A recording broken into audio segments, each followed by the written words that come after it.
Welcome back to my channel guys. तो आज हम लोग आयरन मैन के सेकेंड पार्ट को एक्सप्लेन करेंगे। अगर आप लोग को वीडियो अच्छा लगे तो वीडियो को लाइक और चैनल को सब्सक्राइब कर देना। तो कहानी की शुरुआत मॉस्को में होती है। यहाँ इवान वैंकूवर नाम का एक आदमी और उसके पिता एंटिन वैंकूवर एक साथ रहते हैं। एंटिन टोनी स्टार्क के पिता के पार्टनर थे। उन्होंने और हावर्ड ने आर्क रिएक्टर का निर्माण किया था। वह पैसे के लिए गलत लोगों को आर्क रिएक्टर बेचना चाहते थे, लेकिन टोनी के पिता हावर्ड ऐसा नहीं होने दे सकते थे। इसीलिए जासूसी के इल्जाम में उसे देश से निकलवा दिया और आर्क रिएक्टर का क्रेडिट खुद ले लिया, जिस वजह से एंटन ने अपने आप को शराब में डुबा लिया और धीरे धीरे उसकी तबीयत बहुत ज्यादा खराब हो गई। अब जिस सीन पर पहला पार्ट खत्म हुआ था, जहाँ पर टोनी स्टार्क मीडिया के सामने अपनी आइडेंटिटी रिवील करते हैं कि वही आयरन मैन है, इसी न्यूज को एंटन अपने बेटे इवान के साथ टीवी पर देख रहे होते हैं और इस बात को जानकर एंटन को बहुत दुख पहुंचता है, क्योंकि जो आर्क रिएक्टर टोनी के पिता हावर्ड के साथ मिलकर बनाया था, उसका पूरा क्रेडिट आज स्टार्क कंपनी के पास है और वो खुद यहाँ पर लाचारों की जिंदगी जी रहे हैं। इस सदमे में उन्हें हार्ट अटैक हो जाता है और उनकी मृत्यु हो जाती है और अब उसका बेटा एक मिनिएचर आर्क रिएक्टर बनाता है जिसका नाम वो बिप्लेस रखता है और ये आर्क रिएक्टर की तरह ही सूट को पावर दे सकता है। धीरे धीरे वक्त बीतता है और 6 महीने गुजर जाता है। टोनी स्टार्क अब अपने नए आयरन मैन सूट मार्क 4 के साथ बहुत ज्यादा फेमस हो गया है, क्योंकि उसने कई लोगों की जान भी बचाई है। इसीलिए अब लोग उसे आयरन मैन के नाम से जानते हैं। हालांकि गवर्नमेंट अब भी उसके सूट को एक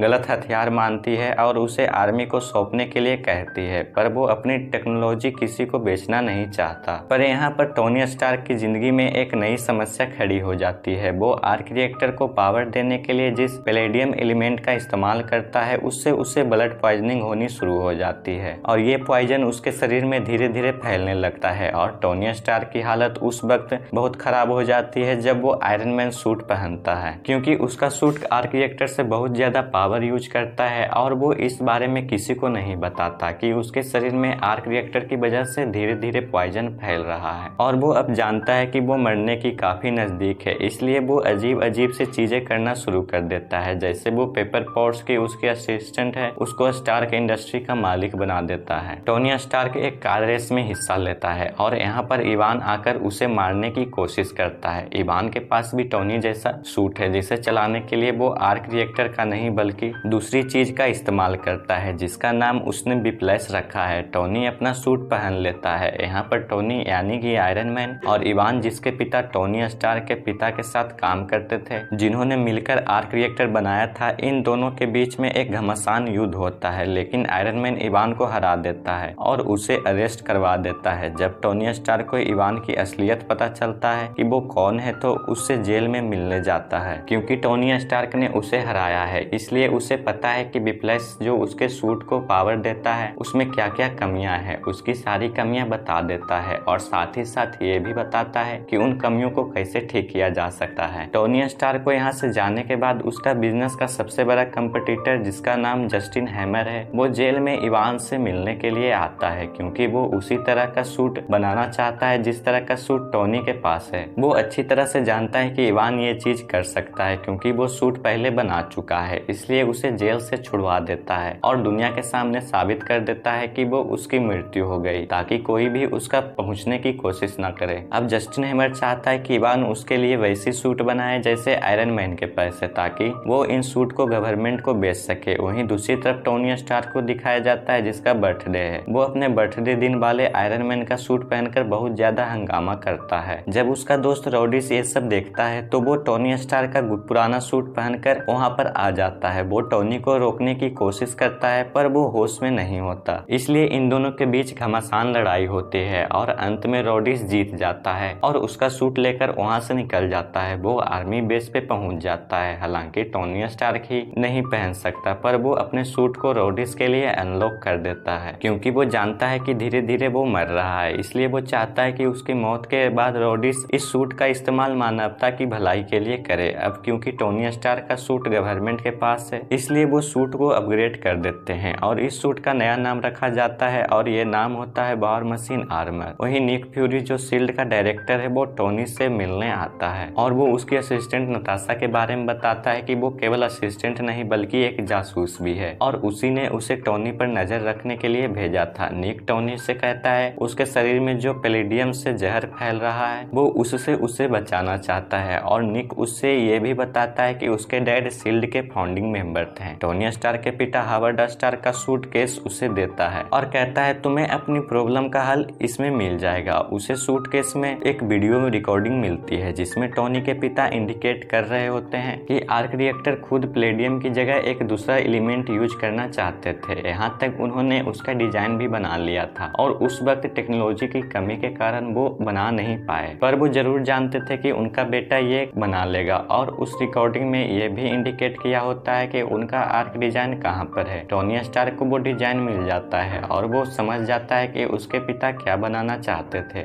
और वो उस एलिमेंट को बना लेता है, यानी कि अब उसे आर्क रिएक्टर में पैलेडियम इस्तेमाल नहीं करना पड़ेगा, ना ही उसकी बॉडी में पॉइजन फैलेगा। साथ ही साथ वो अपने लिए एक नया आयरन मैन सूट भी बनाता है। वहीं दूसरी तरफ इवान को दिखाया जाता है जो दुनिया की नजरों में मर चुका है। वो टोनी स्टार्क की बताई हुई कमियों से अपने आर्क रिएक्टर को पूरी तरह से इम्प्रूव कर लेता है। इसके बाद वो टोनी स्टार्क को कॉल करता है। वो उसे बताता है कि उसने एक बहुत बड़ी रोबोटिक आर्मी बनाई है जो ठीक उसी तरह से दिखती है जिस तरह से आयरन मैन। वो टोनी स्टार्क को कहता है तुम्हारे अंदर हिम्मत है तो तुम उस आर्मी का सामना करके दिखाओ। दरअसल वो अपने पिता का मौत का बदला आयरन मैन यानी टोनी स्टार्क से लेना चाहता है। टोनी स्टार्क यहाँ पर समझ जाता है कि इवान यानी जस्टिन हैमर जो बहुत बड़ा डीलर है उसके साथ काम कर रहा है। वहीं दूसरी तरफ हथियारों के डीलर जस्टिन हैमर को दिखाया जाता है जो सबके सामने आर्मी, नेवी, एयरफोर्स सबके अलग रोबोटिक सेना को पेश करता है जो कि इवान ने बनाई है। सबको पता है आने वाले वक्त में डिफेंस का पूरा चेहरा बदल जाएगा। यहाँ पर कर्नल जेम्स भी होते हैं जिन्होंने टोनी स्टार्क का सूट पहना होता है जिसे इवान ने बहुत ज्यादा मॉडिफाइड कर दिया है। उसका नया नाम वॉर मशीन है और अब आयरन मैन भी वहाँ पर पहुँच जाता है और रॉडिस को कहता है इवान अभी जिंदा है और यहाँ पर जितने भी लोग हैं सबकी जान खतरे में है। पर इससे पहले कि ये कुछ कर पाते इवान यहाँ पर जितने भी रोबोट्स यानी कि सूट्स होते हैं उन सबको हैक कर लेता है और साथ ही साथ रॉडिस के सूट को भी हैक कर लेता है, यानी रॉडिस का सूट और यहाँ पर जितने भी रोबोट्स हैं उसके कब्जे में है। वो जो चाहे उनसे करवा सकता है। आयरन मैन यहाँ पर लोगों को नुकसान न पहुंचे इसलिए एक खाली जगह पर चला जाता है क्योंकि वो जानता है कि इवान अपनी रोबोटिक सेना उसके पीछे भेजेगा और अब आयरन मैन उसके रोबोटिक सेना से लड़ना शुरू कर देता है। वहीं दूसरी तरफ हमें आयरन मैन के असिस्टेंट नताशा को दिखाया जाता है जो कि ब्लैक विडो है। वो वहाँ पहुंच जाती है जहाँ से इन सबको इवान ने अपने कंट्रोल में लिया था। वहाँ पर इवान नहीं होता, किसी तरह से उस सूट को